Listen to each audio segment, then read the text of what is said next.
Mm. Good afternoon, everybody. Today I wanted to talk a little bit about budgeting, taxes, and living on commission. Because as real estate agents, our commission checks are usually pretty big, right? And so we get paid like we've won the lottery or won something in the casino. And while that's wonderful, we have to always remember that we are owning a business, right? We are running our own business. And so there are pieces that we have to take care of. That commission check is not actually as big as you think it is. And so I wanted to run through a couple things today about what you should be thinking about when you're getting your commissions. Most agents don't fail from a lack of talent.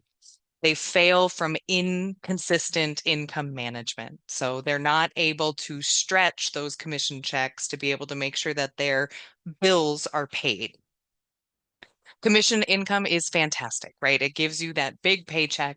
And if you have multiple ones in a month, you feel like you're super wealthy, and that's wonderful. But you have to long-term plan. You have to get yourself out of the mindset that you are going to have consistent income every 2 weeks, like you were an employee, and into the mindset that you need to save as much as possible for those dead months. Because every real estate agent, no matter how successful you are, has those dead months. And in the meantime, you still have bills to pay, right? Just even your personal bills, not to mention any business bills that you have to pay on top of that. So that's part of your mindset change, right? So, like I said, you usually go 30 to 90 days without a paycheck, or you could, right? When I first started in real estate, I started in April. My first paycheck was in September, and which was really great. I got three of them in 1 month. That was wonderful. But then I didn't get my next one until December. And then it was pretty consistent from there, right? It was every couple of months. But some of those months were very scary, right? That September was wonderful. I felt like I was on top of the world, but those other months were not super great because you're financially worried, right? You are not working hourly. You're running a business. That's one of the biggest things that you need to remember. You're running a business. You have to treat it like a business. Your commissions are not your paycheck. Okay. Your commissions are money into your business. Part of the pitfalls that agents deal with is treating commissions like extra money rather than revenue that they need. Because most of the time we spend a bunch of money on marketing and our association dues and any fees that we have. And then those commission checks comes and we're like, oh, well, we already paid for all that stuff. And this is just extra money, right? This is fun money. And for some of you who have full-time jobs or spouses that you can live off of their income, maybe your commission is your fund money. But at the same time, you're still running a business. There are still costs associated with your business that you need to plan for before you just treat the rest of it like fun money. Okay.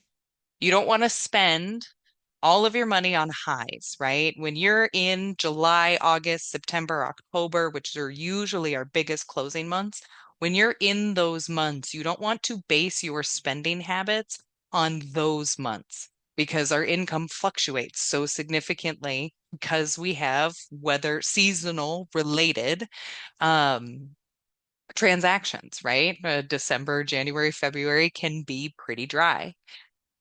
Other thing you need to think about is taxes, right? So you are a 1099 a 1099. You're paid on a 1099, meaning you're an independent contractor, meaning there are no taxes taken out of your commission checks. And so you have to plan for paying those taxes back. And a lot of agents forget that part, especially if they've gone, 9 months in real estate, and then here comes the tax man come April, and they want the money. And sometimes you don't have it, especially because the tax time is coming into our or is coming right out of our dead time, right? So there's if you don't plan for it before, you're going to end up getting hit by that tax man or association dues. Okay. before you spend your paycheck, right? First of all, don't ever plan on a commission check. Things can fall apart at the closing table on that day, right? So do not plan and already spend those commission checks before you have it in your account. Number one. Number two, when you do plan, you need to be planning for your taxes, all of your expenses that are upcoming, or maybe things that you promised to pay after you got a commission check. You need to put money into your savings for those future slow months, right? And so when you're looking at each of your commission checks, like I said, it's not as big as you think it is when you start planning for all of these things.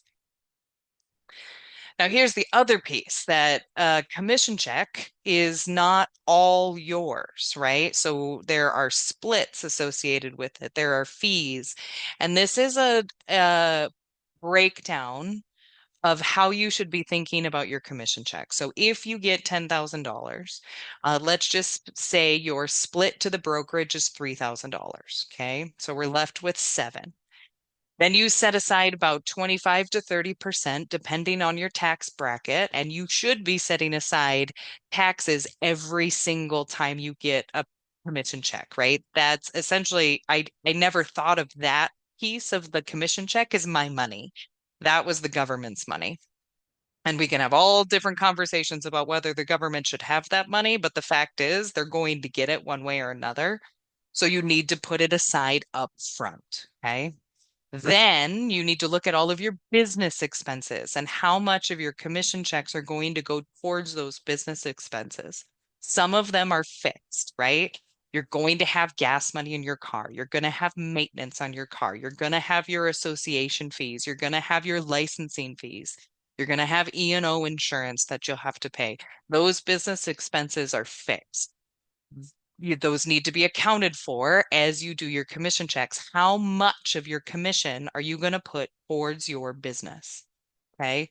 Not only that, if there's any marketing on top of that, maybe you're a 3 or 4 million dollar producer and you would like to jump to that next level, right? Get into the 6 and 7 million dollar producer range. In those cases, maybe you want to up the amount that you're putting aside for your business expenses so that you have more money to be able to market yourself. Um, that's something that you, when you're doing your business planning, need to figure out. So your actual take home from a $10,000 commission, and of course, these are fake numbers, right? This was just for easy math. Your actual take home is about $3,500, which seems great, right? But that may have to last you for 2 months of all your personal home expenses, right? So all your food and your mortgage and your cell phone bill and all of those things. So don't forget that just because you get the $10,000 commission check, that's not that's not the end of the day money that you get to pay yourself with. Okay? Now this was a thing that I had to learn, and I'm kind of a nerd about money and Excel sheets and all this stuff.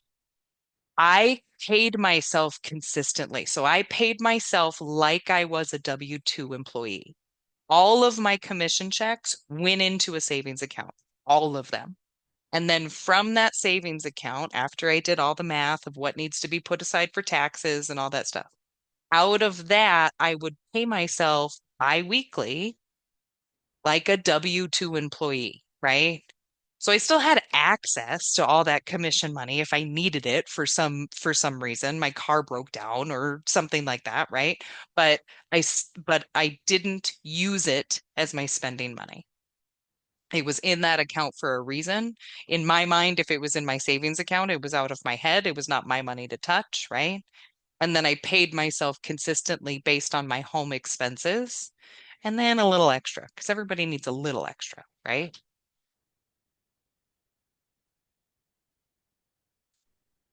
So this is an example of that, right? You can set whatever you want to be paid from your commissions, but part of that is also looking at how much commissions you get paid in a year on a regular basis. And as a brand new agent, you might not know that, right? So my answer to this, right? This piece once you get a consistent business and you know you usually do about 3 to 4 million a year, right? You can base your commission, or you can figure out what your commission, what your pot is going to be from there, and then figure out what your payment is, what your personal salary is, and then pay yourself accordingly. What I did as a brand new agent was that I took all of my expenses, right? My very base expenses. And I'm talking, I didn't even pay for subscriptions at that point. We ate ramen and spaghetti all the time. Okay. Very, very basic expenses. And then I paid myself $50 more than that. That was all I paid out of myself. So mine, when I first started, was $500, and that's what I paid myself. And I should say $1,000 because I paid myself weekly. So if you pay yourself twice in a month, that was $1,000 that I would pay myself. So 2,000 in a month, right? Which, when you think about it, that's only 24,000 in a year. But as a brand new agent, I knew that that's what I had to get every year. Anything above that, past taxes, past putting money into your business account, anything above that does become your fund money at that point. Um, you have to be very specific about your bills. You are running a business, and your personal bills become a part of your business because you have to pay yourself, right? Just some recommended bank accounts to have, right? Your operating account. So this is makes it really easy for tax time if you have one operating account for your business and you put all of your that business money of your commission that we talked about and then all of your expenses in there. And then when tax time comes, you can be like, what did I spend on my business? Well, it's right there, right in one account, right? The tax savings account. So usually it's between 25 and 30% of each of your commission checks that you need to be putting aside to pay for taxes. And you can either, we'll talk about this a little later, you can either pay taxes quarterly or in one lump sum. Depends on how you want to do your business, but every commission check you should be putting 25 to 30% away for taxes. Then you have your personal checking account. That's what you would use to pay your personal bills. Okay. Again, keep track of your expenses, keep track of your financing, making sure you're budgeting on a regular basis. And then build up your emergency fund, right? So this is that slow time emergency fund.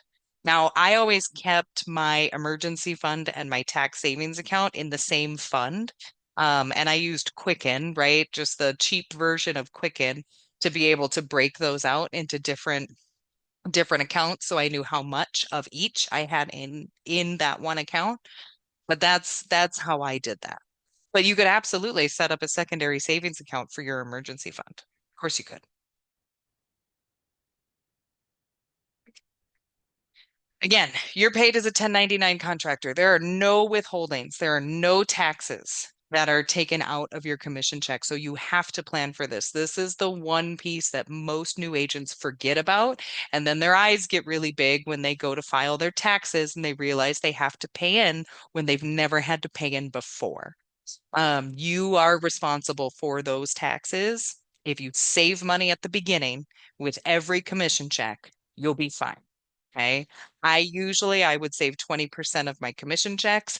And then once I paid those taxes in April, I would end up giving myself a refund, whatever was left in that tax account, right?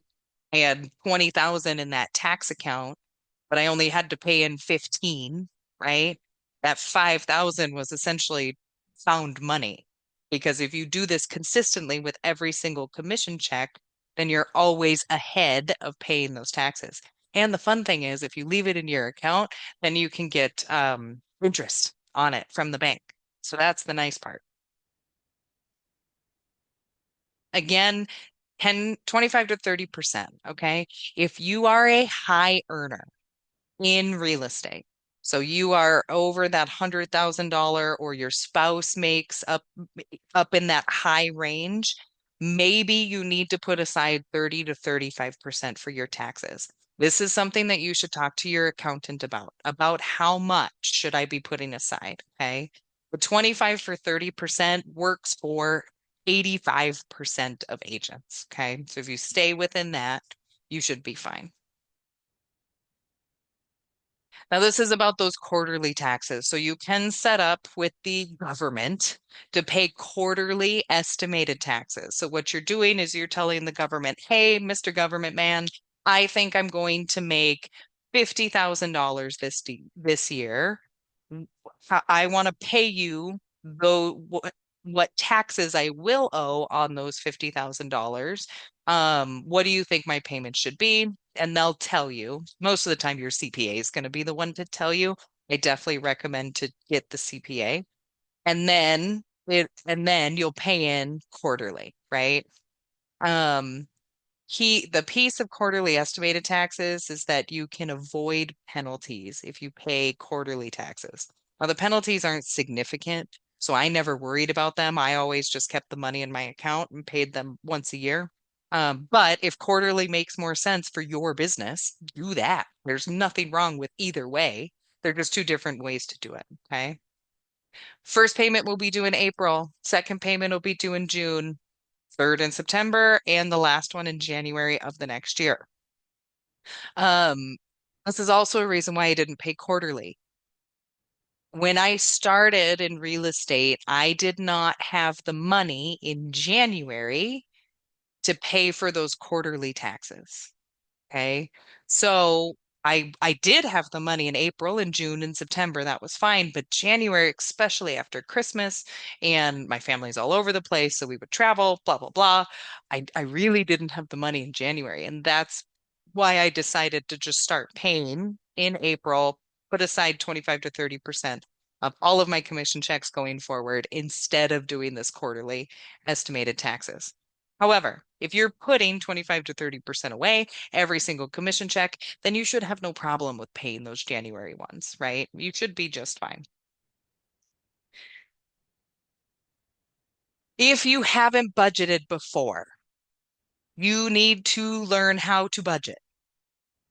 This talks about your minimum survival number, right? So this is what I talked about when we were on spaghetti and ramen and my grandma Shirley's hot dish, which other people call poor man's hot dish, right?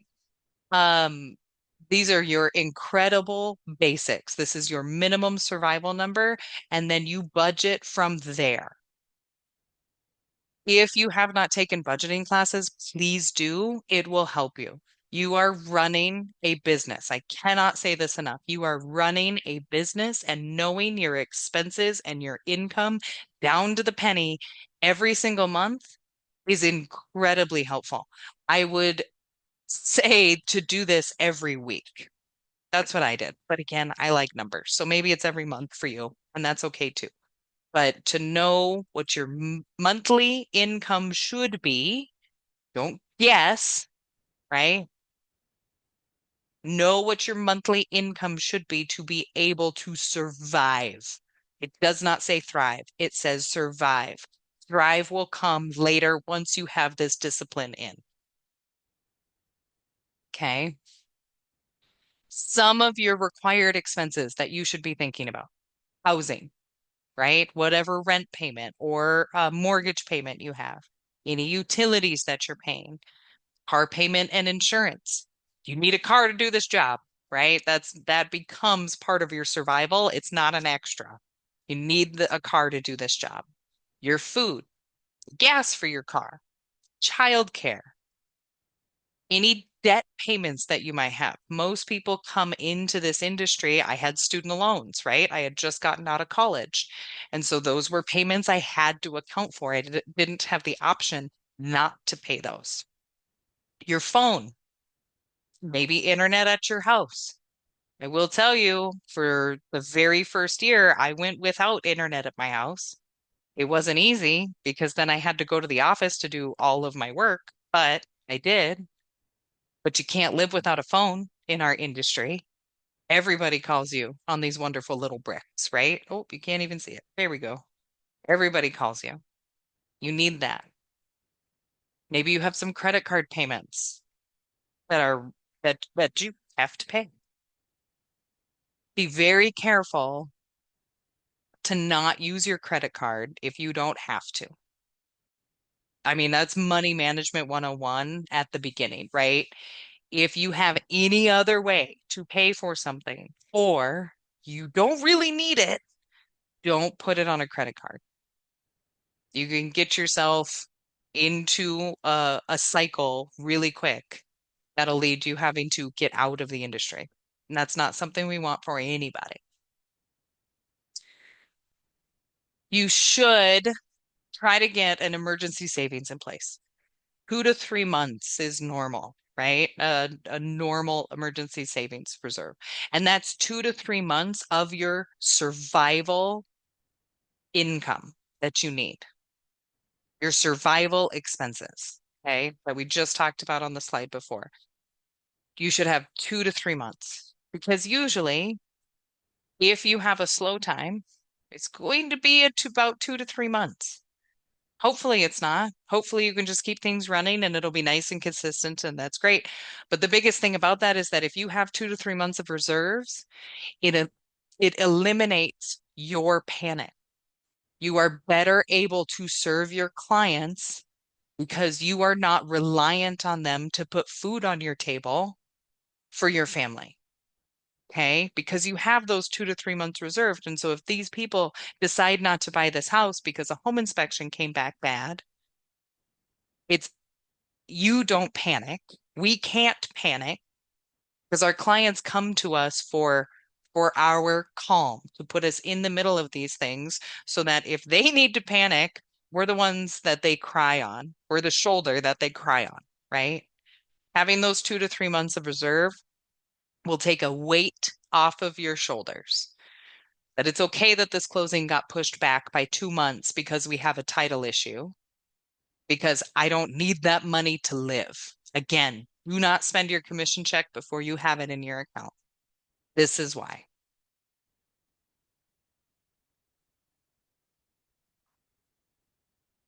When you get your first big check, the first thing I want you to do is flip and celebrate because that's amazing, right? You've gone through the whole process, you've gotten your people into a home or you've sold the first home for your seller. Um, First thing you need to do is set aside your taxes, right?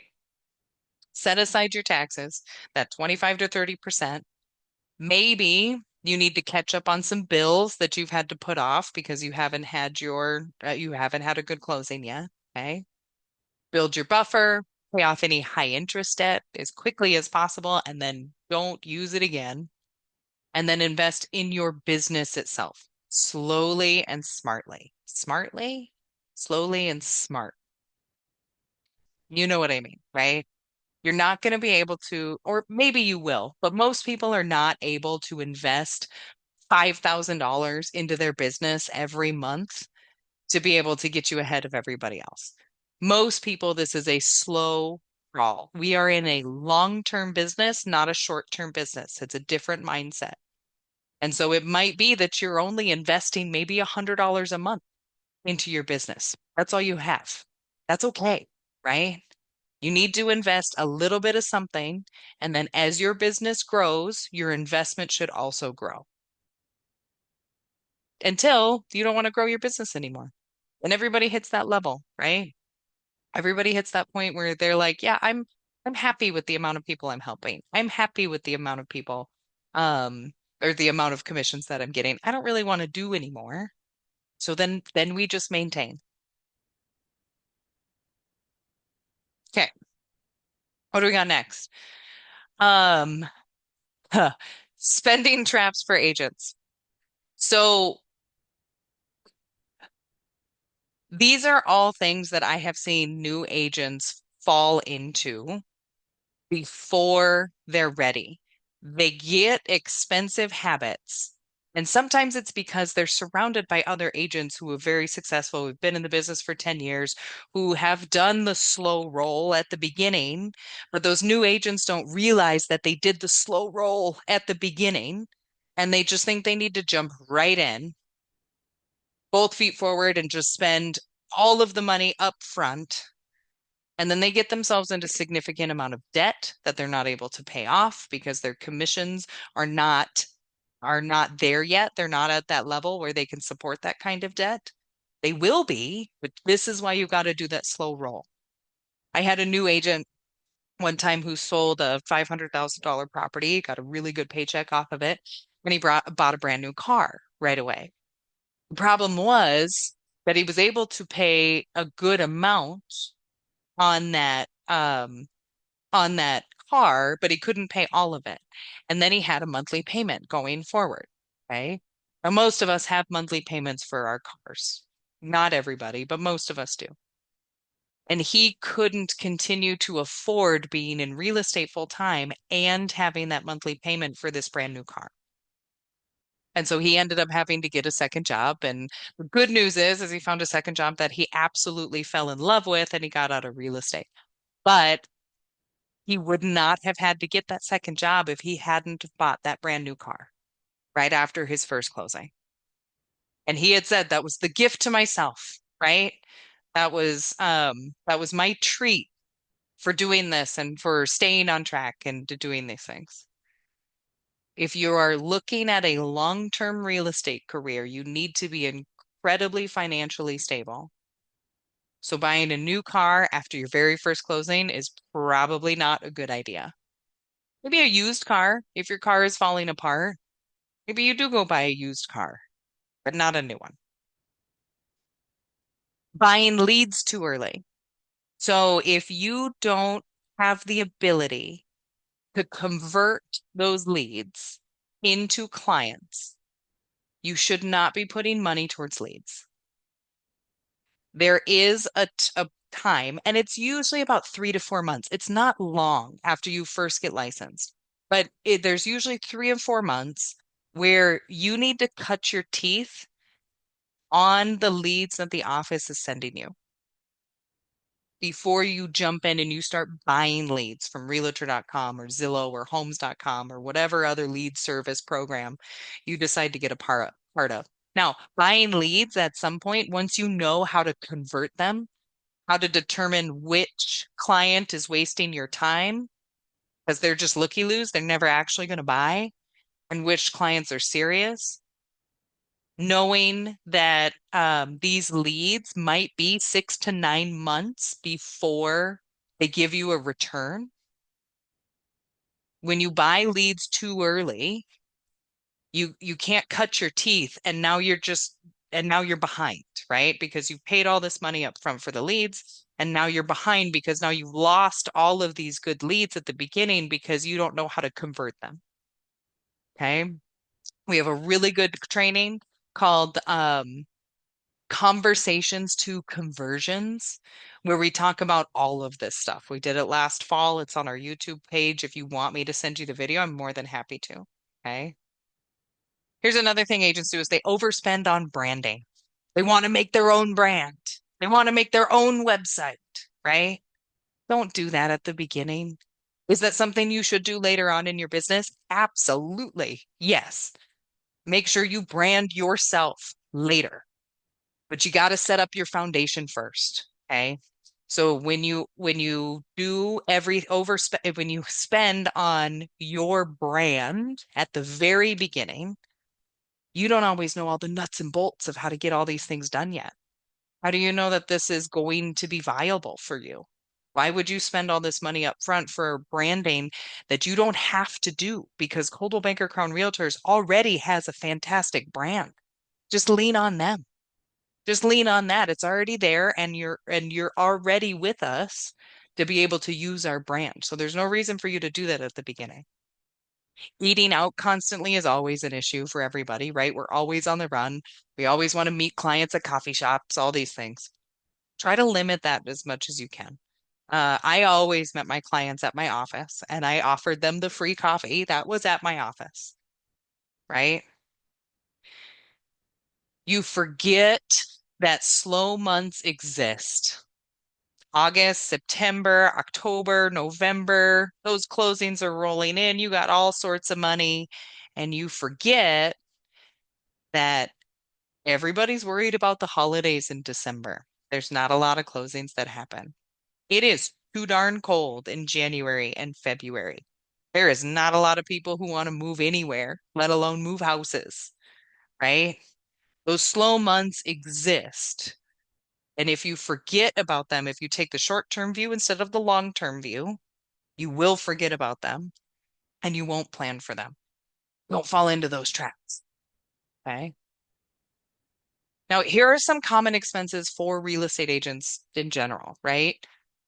You have your MLS dues, which are usually monthly fees that depending on your office will be kept on account for you or they're charged to you directly by the association. Okay.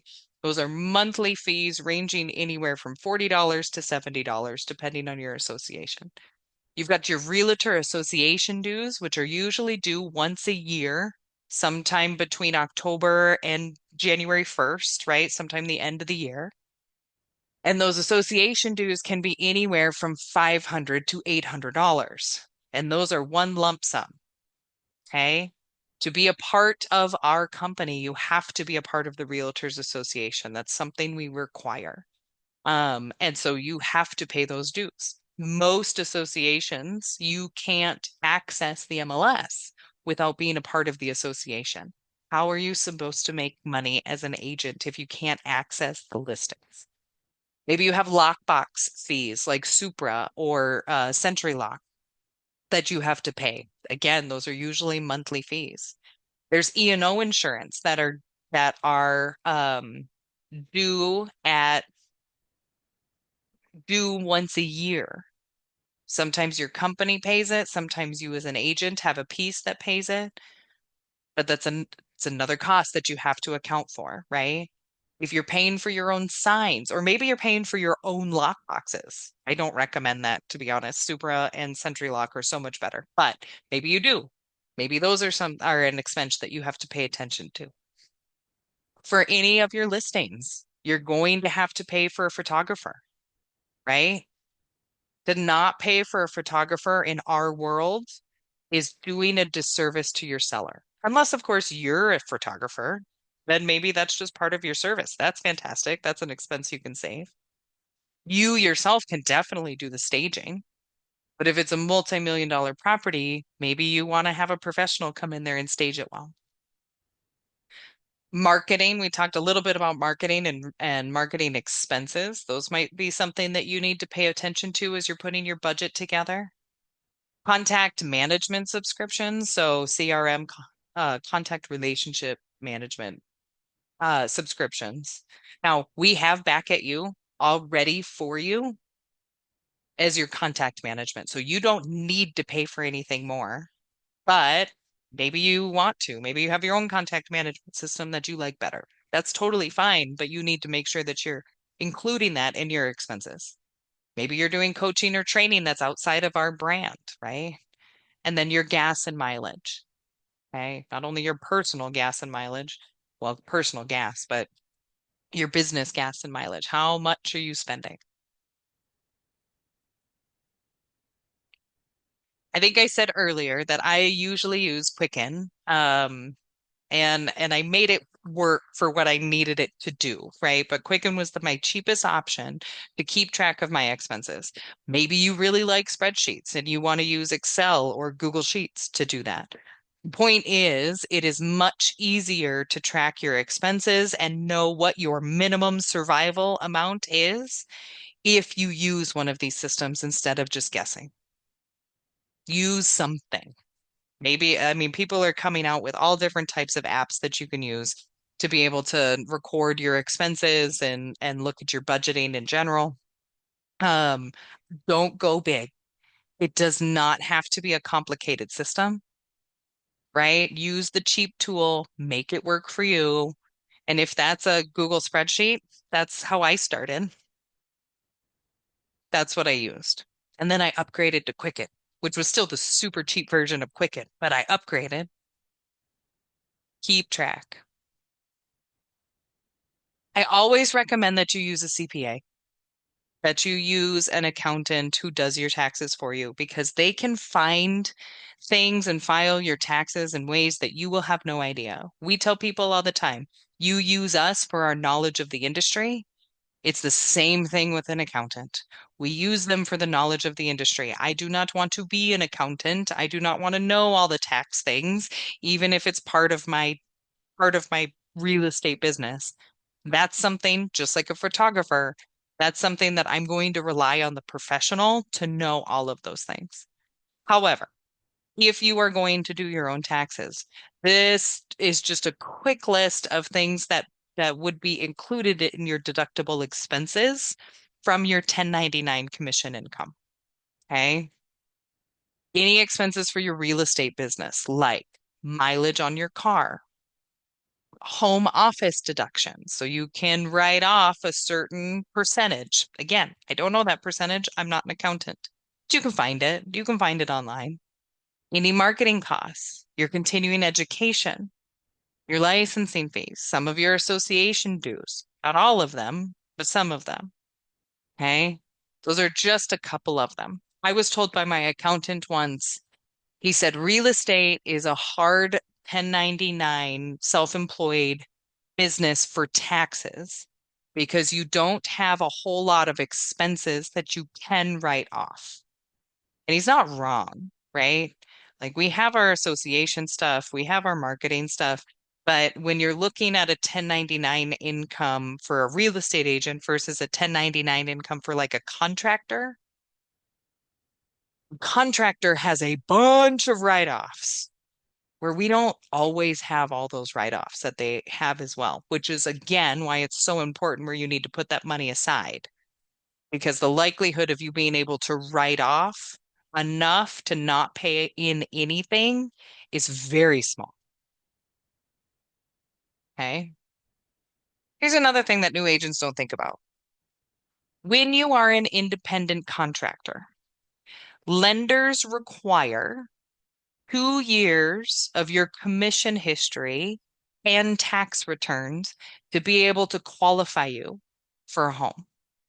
So if you make, like I did, if you make $10,000 your first year as a real estate agent, and the next year you make $25,000, what the lender does is they take those two numbers and they average them.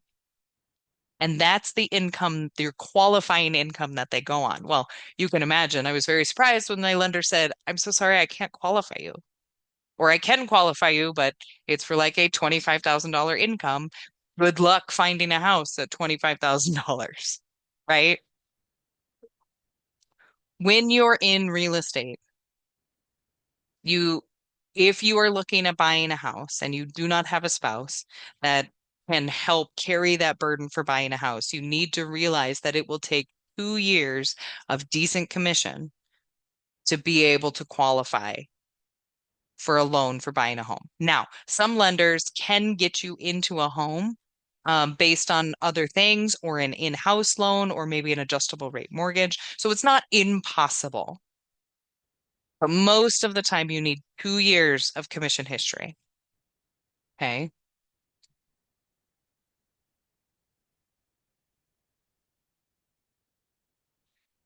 We've talked about this a couple different times, right? But I wanted to put percentages, right? We talked about how splitting up your commission check and how that should be split up. This is just a rule of thumb.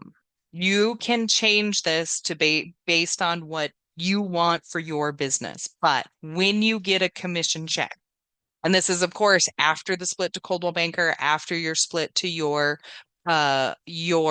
brokerage to Coldwell Banker Crown Realtors. Okay. This is the money that gets put into your account. Put aside 30% for taxes, give or take, 10% for your expenses, 10% for your emergency fund. Remember, we want to build up that emergency fund so it's 2 to 3 months of our expenses. And then 50% to your personal pay or your salary, right? 50% is for your personal expenses. This is a good rule of thumb of what to be doing with each one of your commission checks.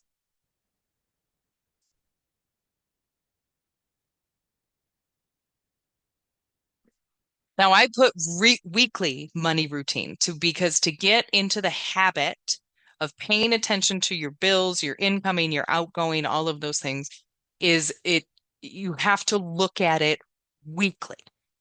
So pick a day. Mine was always Wednesday. It was just middle of the week. I usually wasn't busy with clients middle of the week because they were usually on the ends of the week, right? On the beginning or the end.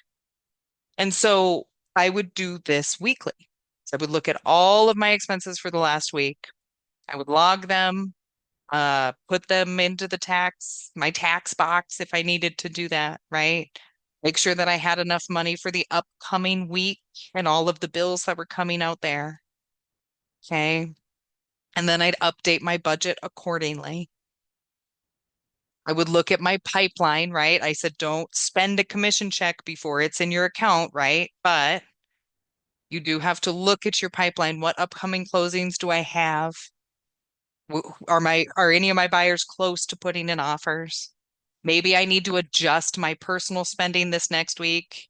I was going to go out with the girls for drinks on Friday, but maybe that doesn't work. I'm going to have to take a rain check this week. Okay. Managing your money and starting by managing your money weekly will set you up for long-term success. This sounds boring for most people. I get that. But it will set you up for long-term success. This is one of those maintenance things that is just part of the business. You just have to do if you want to be successful long term. Okay. Here's your immediate steps to take for your weekly action plan, right? Open that tax account or that savings account, wherever you're going to put money that's not easily spendable, right? You have to literally log into the app to go transfer, something like that. Start saving as much as you can right now. If you have a second job, maybe you want to put a percentage of that money away to be able to get that emergency fund built up quicker so you can make the jump into real estate full time, right? And track your mileage. Track your mileage. You can guess when you get to the accountant at the end of the year how many miles that you have driven. But if you don't track your mileage, you're not going to be able to guess well. I was really surprised my first 2 years in real estate. I didn't track my mileage and we just kind of guessed, my accountant and I. I'm like, yeah, it's about this, right? And then the next year I did track it and it was double what we guessed from the year before. It is amazing how many miles that we put on. Now there's a bunch of apps that you can use to track your mileage. Um, I I was really old school. I had a little flip book, right? That I kept in my car. And every time I would go drive somewhere for work, I wrote it down. Here's my beginning, here's my end. And then part of my weekly budgeting was putting in those numbers into my mileage tracker, which was a spreadsheet. It doesn't, you don't have to go into all these apps. You don't have to do the expensive thing up front to be able to track these things. To put your process into place that works for you so that you can track them. That's the point, right? Now, I will tell you, you cannot write off going to and from the office. You can write off all of your mileage for showings, for going and meeting clients, for meeting with sellers at their homes. Anytime you're going to and from a property, you can absolutely write off. But just like an employee can't write off driving to the office and then driving back home, they can't write that off on their taxes. We can't either. So just keep that in mind. That's not a part of the mileage write-offs. The biggest piece about all of this for everything is it's not how much you make or what you make, it's what you keep.